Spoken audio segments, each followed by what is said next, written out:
Hi, everybody, and welcome to this week's 30 Minutes program. And if you haven't heard about it, we have a rodeo coming in Martin, Tennessee, just really soon. We'll be telling you about that here in a moment. But I want you to get to know our coach of the UT Martin Rodeo. He is one of the nicest guys that you'll meet. He's got a smile most of the time. His name is Chase Thrasher, and he has a special cowboy to come in with us, and we'll tell you about him in just a few moments. First off, Coach, I want to tell you how proud we are of the great job that you and your team and the Cowboys and the Cowgirls are continuing to grow and keep the very best things happening in rodeo at UT Martin because of you folks. Thank you, sir. I really appreciate it. Really looking forward to this year. Hope to have a big year like we have in the past few years that I've been here. Tell me how the UT Martin Rodeo has become what it is. We're doing this now for our 57th year. That's a long time ago. Yes, sir. So I can't speak much on, obviously, before my time here, but I spent 4 years here under Coach Luthi, and Coach Luthi has built the thing into what it is as far as getting the support from the community behind it that's there and building it into the performance that it is and making sure we always have the best entertainment and the best rodeo has to offer, really. And then you add that on top of this year we have about 350 contestants in the region, so action-packed weekend. 350, what does that mean? Does that mean everybody brings two people with them and their horse, or we're talking about 1,000 people just connected with the rodeo? The contestants alone, just college athletes in the region, in the Ozark region, is the number I'm talking about with 350. Each one of them at least compete in one event, some of them in multiple events. Some of them bring one horse, some of them don't bring a horse. You know, your rough stock riders, they don't have to bring their own animals, but all your timed event guys do, and they might bring multiple horses themselves. So it's a lot comes into town. Well, you have already had how many rodeos here, fall and spring? So our rodeo will be our 9th rodeo of the semester, or of the year. In the spring semester, we had 5, and then in the fall, we had 5, and in the spring, we have 5 as well. And so we're second to last rodeo of the year closing out. Coach, if I can dig a little deeper here on this, can you take me back for those 9 that you just talked about? How did you the 9 rodeos? Yeah. Where were they? We've been all over. Every year we start the year in Marshall, Missouri at Missouri Valley. First rodeo of the year, usually pretty entertaining. Which within, I think we was in school for 2 weeks this year before we went to our first rodeo. So 2 weeks worth of practice before hitting the gates running. And then the whole semester right there was kind of piled on top of each other. We went, I believe it was 3 weeks back to back, a week break, and then the next 2 rodeos. Now, I won't put you too much on heavy pressure to remember, but how far have you traveled? What rodeos did we go to? How did we done? So we've done well. The women's team has been very successful this year. They've got pretty good chance of making the college finals going into the last 2 rodeos. We've been, like I said, as far as Missouri Valley, all the way down to Poplarville, Mississippi last weekend. The women's team win the rodeo at Searcy, and the men's team wins Searcy, and the women's team win Meridian the other weekend. And we're talking Mississippi and Arkansas. Yes. And what's the furthest rodeo that we've done here in this past season? Poplarville, Mississippi would probably be the furthest. It's about 7 hours. What's it cost to take a cowboy and his horse or her horse to Mississippi, let's say? Well, hopefully they travel with more than one of them in the rig, but just kind of a rough figure, you're looking at fuel at $3.50 a gallon. Truck gets 10 miles a gallon. The trip to Poplarville, I think, was like 1,100 miles round trip. So I ain't real good at math, but it sure adds up to a lot real quick. And that's before you feed you or your horse or find you somewhere to stay or any of that. Well, I mean, if you got a 3 or 4 night event, I mean, the travel itself is enough to wear you out. Oh yeah, and yeah. It's pretty exhausting, especially when we go back to back weeks. Yeah, I'm going to dig in just a little deeper on that, because you talked about financial business. How much does it cost to go from here to there and back? I mean, what is it, $1,000? I mean, you got three or four rooms. You got to. I'm sure that some of the cowboys and cowgirls are. Yeah, they usually split up. A lot of them full living quarters trailers, so they don't have to buy a room. I mean, you got to put gas in a generator, $20 a night for 3 nights.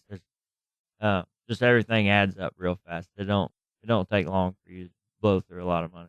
Yeah, I've got to talk about our booster club here in a few minutes, but back to this rodeo that you just have come off of. Where are we in the standings? That's usually what the first question people want to know. So our women's team, I believe, is in third. They're only behind second place by like 29 points.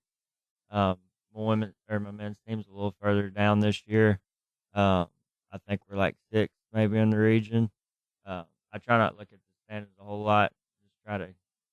Just try to take each week as it comes, and then see where we end up at the end. Tell me about the Ozark region. Who is in that? So the Ozark region's made up of about 11 schools, member schools, and then you have roughly 10 to 11 other schools that have individual athletes that don't necessarily have a rodeo program, but they're welcome to buy their cards and compete at the college rodeos. If you just joined us, we're talking rodeo, University of Tennessee at Martin. It's here in just a couple of days, and we want you to know, the first thing we want you to know is if you haven't been to get a ticket yet, here's how you do that, and I'll let you talk about it. So tickets are all sold online, as in years past. You can find the tickets at UTM/sports, I think they're correct, .com, and then there's rodeo posters all over town. You can find our Facebook page under either UTM Athletics or UTM Rodeo Facebook page. And then you can find the information on both of those. Yeah, there's not any secret. Everybody wants to watch the Bulls, but it's usually Saturday night. I mean, Friday and Saturday. Yep. Thursday is kind of a warm-up night, and I don't mean that to be anything other than because it is a warm-up, but at the same time, it's competition. Yeah. So the rodeo runs, like you said, Thursday through Saturday. Thursday and Friday are your long round, and Saturday night's the short round. That's where we crown our champions in each respected event. The Thursday night tickets are $12 a piece, whereas Friday and Saturday night tickets are $20 a piece. We really try to push Thursday night as more of a family night where everybody can get all their the whole family there and not. It's only $15 as I understand. Yeah, and then $20 for the Friday and Saturday night. And that's one of the things about it. It does get a little pricey, but I mean, I'll be honest with you, $15 for this kind of entertainment. Whoa, that's a bargain. Yeah. As we move forward here, I'd like for you to introduce number one, the gentleman that is sitting next to you, and he's a cowboy, and he's up just a little bit above well, you know which line we're talking about. So tell us about this young man. He's got a smile on his face, much like you. So I brought Owen Larrick with me today. He's a sophomore. He's ropes calves, and yes, he's pretty much smiling all the time. Owen, thanks for coming in. And I don't know if you knew how much people are going to pay attention to what you have to say because they want to know what a cowboy's life is like. Well, yes, sir. I just want to say thanks for having me for one. But as far as life here at UTM, it's been great so far. You know, practice every single day, pretty much all throughout the week is very fun. And well, you came from the Mason-Dixon line, just a little bit up there. So why did you come from Ohio? And what town was it that you told me? Hillsboro, is that correct? Yes, sir. Leesburg, Ohio, is where I'm from originally. But I don't know, really. I've just always kind of known Chase as a person. I've always just kind of looked up to him a little bit as a calf roper, you know. And when I heard that he was the new coach in Martin, I thought, well, if I want to get better at roping calves, there's no other place to be than right there, you know. Well, when you came to UT Martin for your very first trip, what was your thoughts about the arena? Well, I don't really know my first thoughts, but for one, I can say I was very eager and excited to be here and, you know, work every single day at it. Mm-hmm. So you came to UT Martin. What did you major, or what do you major again as a sophomore now? Yes, sir. Right now I'm majoring in ag business, and I mean, it's been good so far. The professors are good. Everything's nice. what does this mean? What kind of future does this university offer to you to go with a degree when you graduate? Well, my dad, he farms back home, and I've always just kind of thought I'd get a degree in some kind of ag major, and end up going back home at some point in my life and just continuing on the family farm. So how did you learn to calf rope? Well, it's kind of a funny story, honestly. When I was in middle school, I assume probably 5th grade, I have an older sister that dated a guy, and his name was Braden Corzat, and he roped calves, and his family come from roping calves, and they always have. And I don't know, they dated for a good little while, and somehow I just kind of fell into it through him and fell in love with it after that. Okay, so you fell in love with horses. Did you have one at your farm at the time? Yes, sir. We've always had horses. I just didn't get into rodeo until I was probably in 3rd or 4th grade, maybe. Mm-hmm. So that's when you started thinking more about, a fun life, but this is work. Oh, yes, sir. Yes, sir. Yeah, I mean, I high school rodeoed all 4 years in Ohio, and it was fun. And did you have a rodeo team there? Yes, sir. Oh, that's great. Yep. I mean, the high school team, you don't see a lot of those around here. No, it was fun. You get to compete and just kind of go at each other every single day. We'd have I think we had maybe 8 or 9 or 10 of them a year, roughly like one a month or something like that. Try to stay out of the cold months, but yeah. If you just joined us, we're talking with Owen Larrick, and he is from Ohio, and he also happens to be one of the Cowboys. So how many events are you in? Well, I'm not team roping right now, but I generally do. But right now I'm just focusing in the calf roping. Tell me about that. About what? Calf roping. Well, I love it. It's like going on a roller coaster ride for me. It's an adrenaline rush every single time. Yeah, well, what do? Just get on the horse and throw your rope and say, come on, let's go. No, I guess not. But basically, you tie a rope onto your saddle, and you have to rope the calf around the neck, You'll get off your horse, flank and tie the calf, put your hands in the air, fastest time wins. All right, that sounds pretty easy. How long does it take to master that? Well, the rest of your life? Yeah, you'd have to ask him about that one, not me. No kidding. I mean, calf roping, that's an art. Yeah, it's fun. It takes a little bit of work, and the weird thing is you almost have to slow down to be fast at it, I'm going to ask questions that I don't think we've ever asked on our program, talking about the UT Martin Rodeo. So how old is the calf when you have calf that you're going to start roping with? Well, it kind of depends, I guess, but they're not very old, no. I'd say anywhere from 200 to 300 pounds.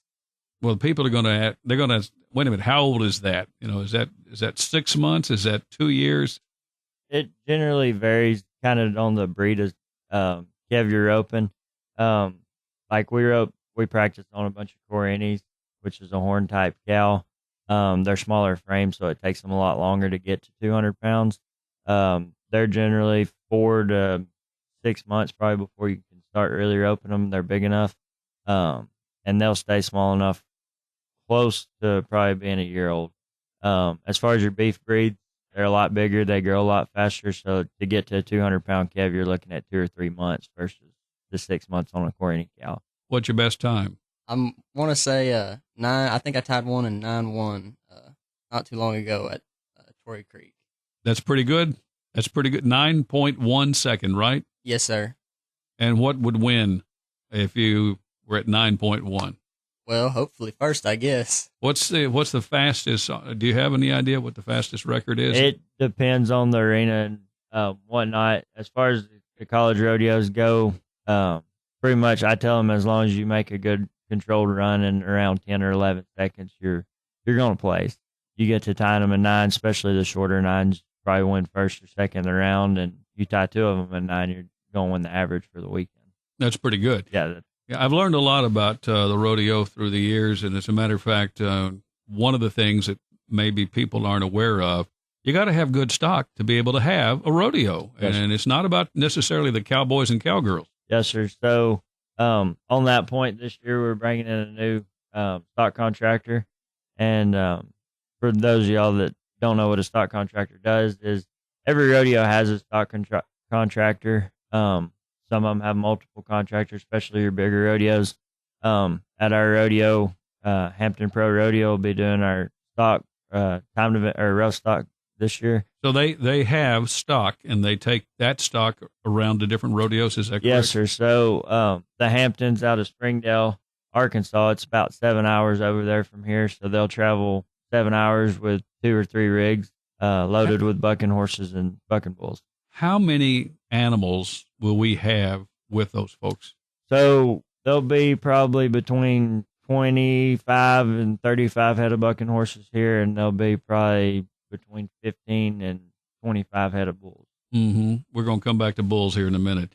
So how do you get the horse how do you get the calf to be the calf that you want, or do you just, how does it work? Well, I'm a little bit smaller framed, so I kind of like one that is on the touch smaller side, but then I don't know, kind of like one that just is a little bit snappier too, not just dead on the end of it.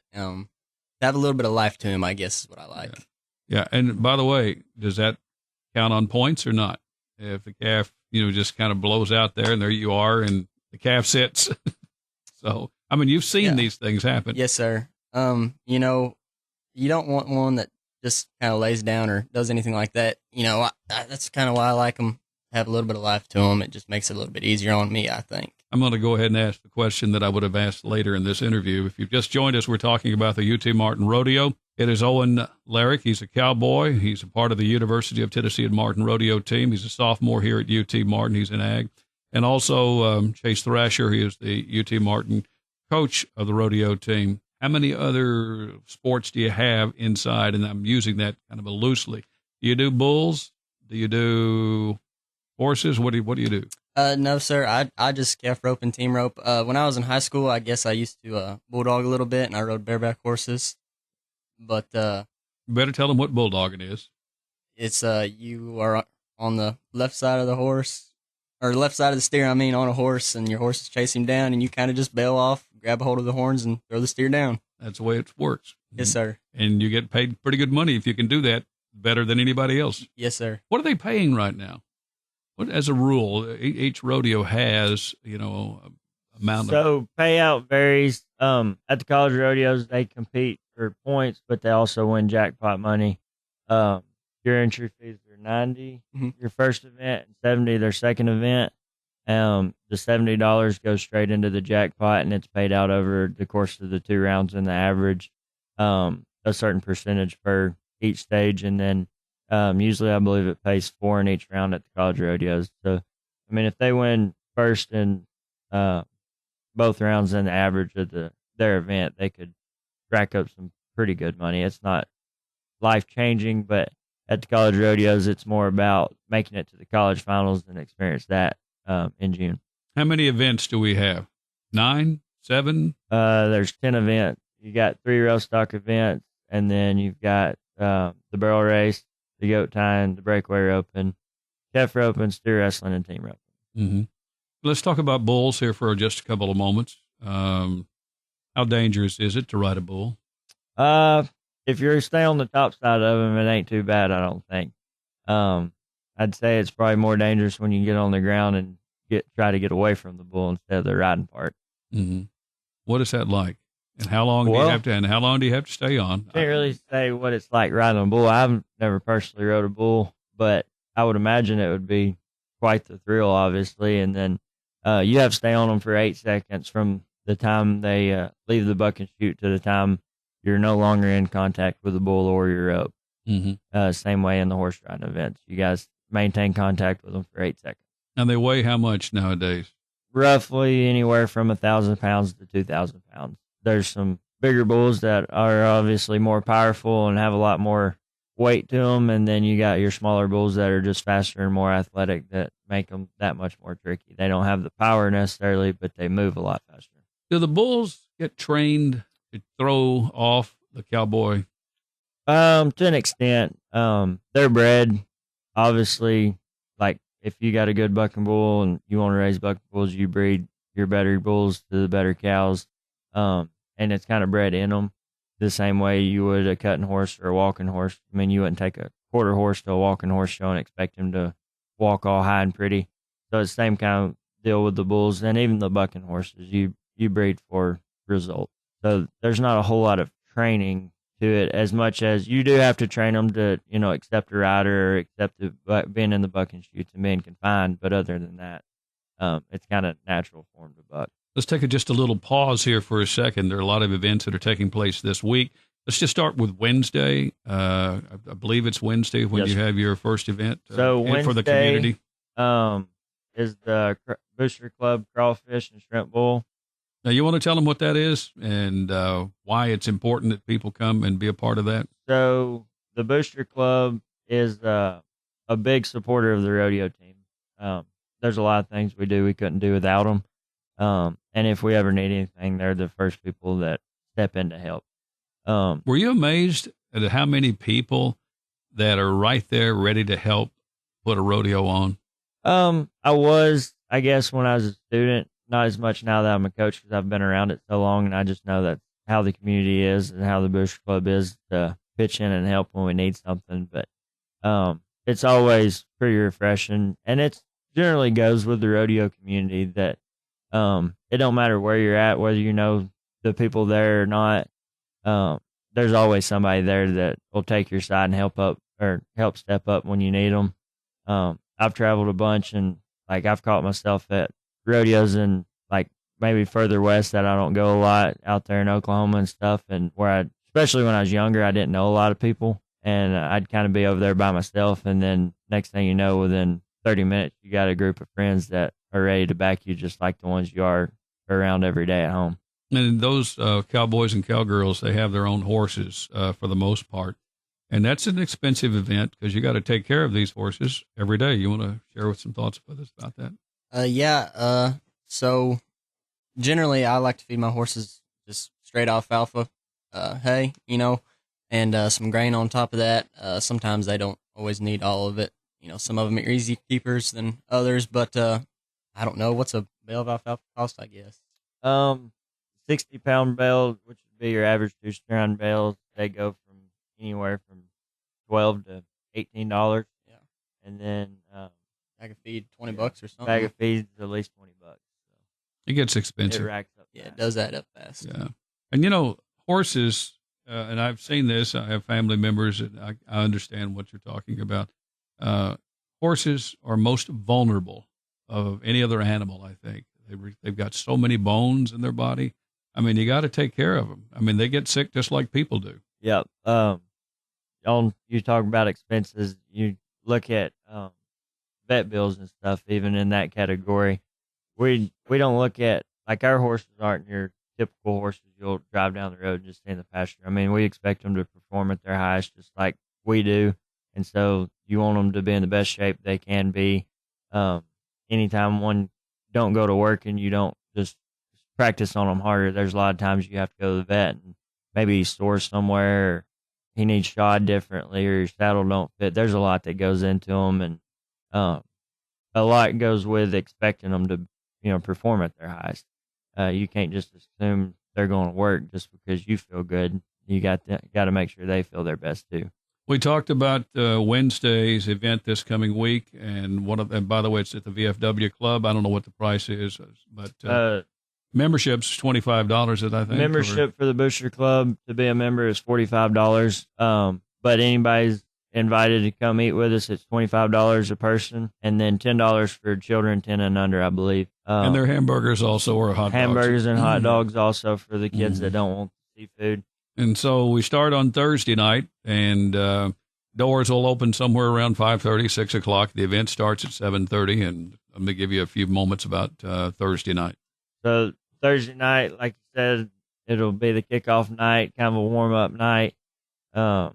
We got rodeo clown Dusty Myers coming back again this year.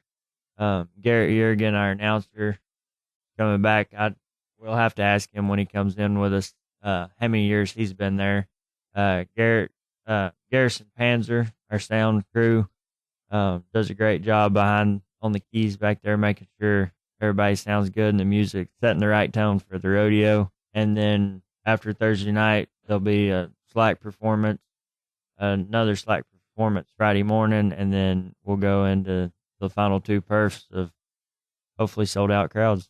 Yeah, the people that are sponsoring this program include Wendell Alexander Realty, Top Tier Auctions, Tennessee Department of Agriculture, along with Tyson, O'Bine County Complex Performance, Tennessee Tractor LLC Performance, and also Martin Paving Company Championship Finals. I mean, they have so many people that have helped, and sponsors that have been with us for many years, as a matter of fact. Our sponsor list, I mean, it'd get dangerous if we go to naming names. A few off the top of my head that wasn't mentioned there is Taylor Automotive. They've been a huge sponsor to us. Cadillacs, we brought them on when I became a sponsor. The list of sponsors is unreal. Roughly, there's I think it's 51, 52 arena signs go up worth of sponsors. We've got and we're proud to have a bucking shoot with you on 1049 KYTN. 6 buck and shoot sponsors. That's always a big one to go. So if you ever pass on yours, you'll never get beating my door down. They'll want to sell it. Everybody wants a buck and shoot. Everybody wants to sponsor those. Yeah. Wall banners. We've got roughly 15 to 20 of them that go up every year. It's unreal the amount of support the town brings to the rodeo, and even things we do all year. They're always there to help. Yeah, I want to talk about your funny man. Without him, it gets a little boring at times, and he makes things come alive. Yep. So between the funny man and your announcer, they kind of pull in I don't want to say the dead spots, but the slow spots when you're transitioning from event to event, or even contestant to contestant when you're trying to get animals out of the arena for the next contestant to compete or whatever. And it's very, very crucial to have a good sound or a good funny man and a good announcer right there to keep everybody entertained and locked in. A great thing that we've been very fortunate with is to be able to keep Garrett for so many years. And then for Dusty to come back again this year is just great. Dusty goes all over, which so does Garrett, but I see Dusty a lot in the wintertime. He works the winter run of the circuit rodeos in the PRCA, and so I get to visit with him a lot leading up to our rodeo. Cowboy Owen Larrick, you get the last word on behalf of the rodeo teams, both men and women. Well, I just want to thank you again for having us on here. It's been a great experience. Go Skyhawks. Coach, there's hundreds of people that come. I think the most important thing we need to remind people is it's going to be held at the Ag Pavilion. We should have mentioned this at the beginning, but I think most everybody knows it's next door to the football stadium, and the Ned McWhorter Ag Pavilion this is where his life comes. If Governor McWhorter were here, I know where he'd be sitting, and I know what he'd be saying. Yes, I too want to thank you for having us. Thank you to all our sponsors. Like I said, I don't want to get into naming sponsors because you get to leaving somebody out, and I don't want to leave nobody out. As always, buy tickets online. Thank you to everybody who comes supports us. Really look forward to another great year. All right, and be careful parking, everybody, and be slow to come out, and watch for a lot of family people who are going to be walking around to get back to their cars. So, thanks so much, and it's a pleasure to have had you today, Coach, and your class act. I know John Luthie kind of handpicked you to be his successor. You're much like him, but you're special in your own way, and I just want to say thank you for your smile. Thank you for your enthusiasm and in your energy that you have put into this program to help people much like Owen and the rest of the cowboys and cowgirls that have been on this UT Martin rodeo team. Yes, sir. Thank you. I appreciate it.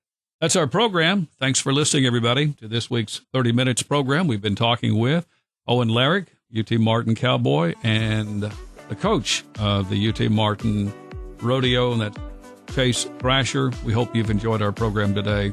Paul Tinkle, pre-recorded. You've been listening to 30 Minutes, a community affairs program on Thunderbolt Radio. You can listen to this broadcast and others anytime by visiting thunderboltradio.com and following the Thunderbolt Radio and Digital YouTube page. Thanks for listening.